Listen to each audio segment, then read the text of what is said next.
BoDean 52, how are you, folks? It is beautiful out here. There's hardly anybody around. Except for this car coming up, of course. And I was just thinking, and we've talked about this before, I love riding with friends. I'll occasionally ride in a group ride, which I don't normally like. And I like riding by myself like I am today. Just out riding.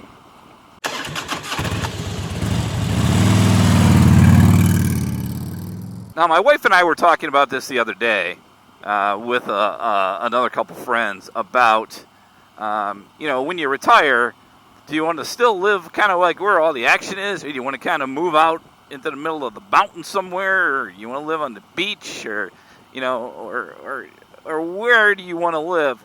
Assuming you can afford to do that, by the way, because I don't have all those options. That is for darn sure. But it is kind of like, is it that the older we get, the less we like people?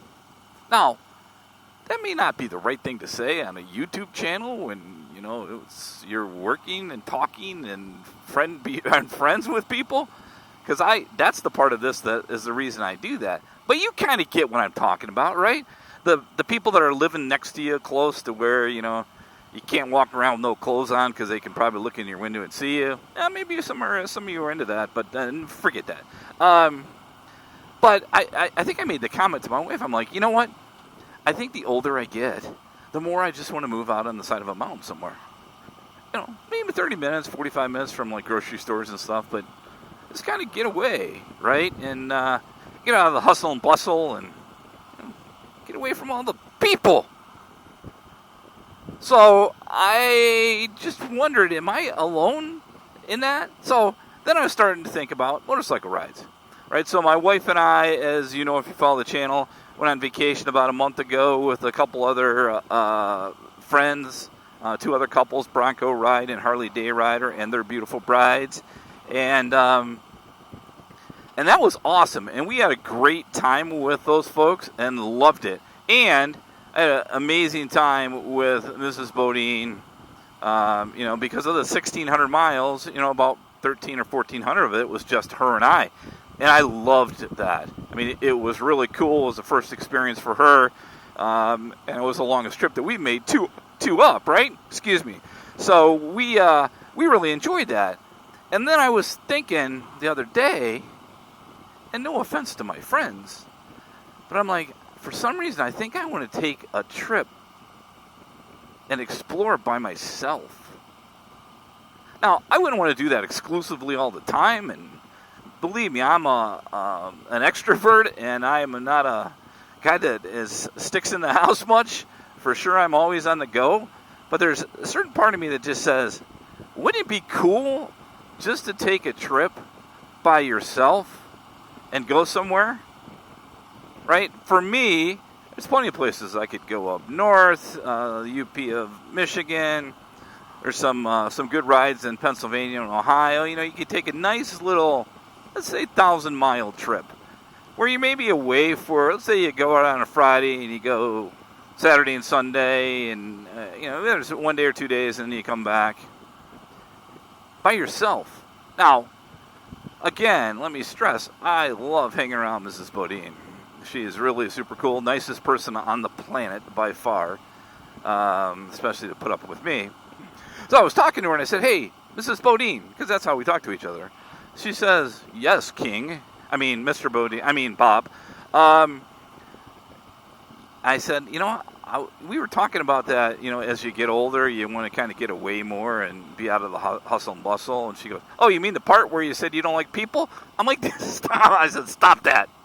You're like a buddy of mine. He hears one thing and he thinks something else." So I'm just like, no. That's not what I'm talking about. And she's like, "What?" I'm like, "I want to go for a weekend motorcycle trip." She's like, "Okay, I'm not sure I want to really do that, but I guess I can." I'm like, "That's fine. We can do that. Or if you don't want to go, that's okay." She goes, "So you go alone?" I'm like, "Yeah." She's like, "Huh." And I'm like, "What do you think? Are you okay with that?" She's like, "Of course I'm okay with that. So what do you want to do? Have you thought through blah, blah, blah?" And I'm like, No, I'm just kind of thinking about it. And is that odd? I would love to know, have you done that?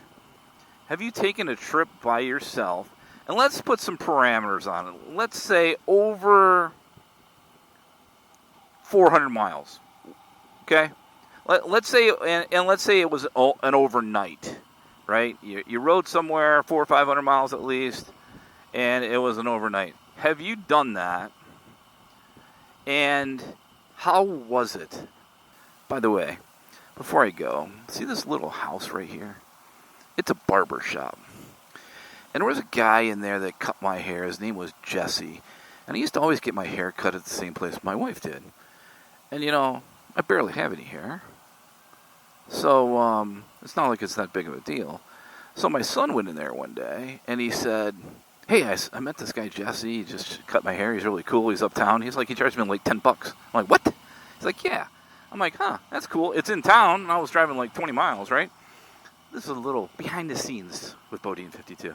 And so I went in there, and I said, hey, is this hippie-type, long-haired guy with rock and roll music going on the TV while he's cutting people's hair? I said, hey, is Jesse around? He goes, I'm Jesse. And I'm like, huh, hi, Jesse, how are you, man? And I got my hair cut there for about a year straight.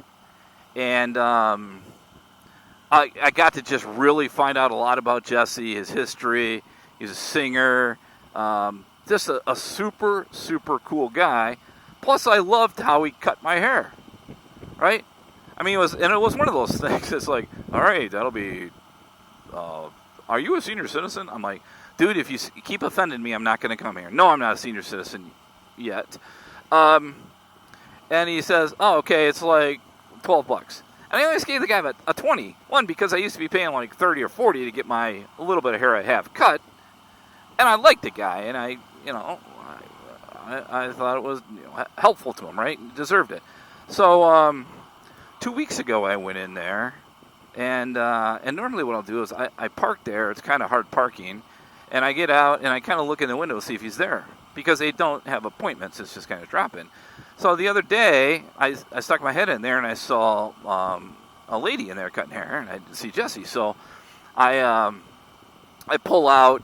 And I call a couple days later, and I said, hey, I'm trying to get my hair cut. Is Jesse around today? And the girl goes, Jesse died last week.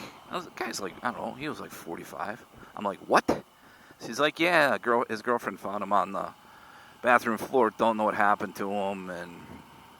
And she's like, hey, you want me to cut your hair? I'm not busy, coming over. So I went over and started talking to her, and we just kind of had this. He's a lot different guy than I am, but just a super good guy.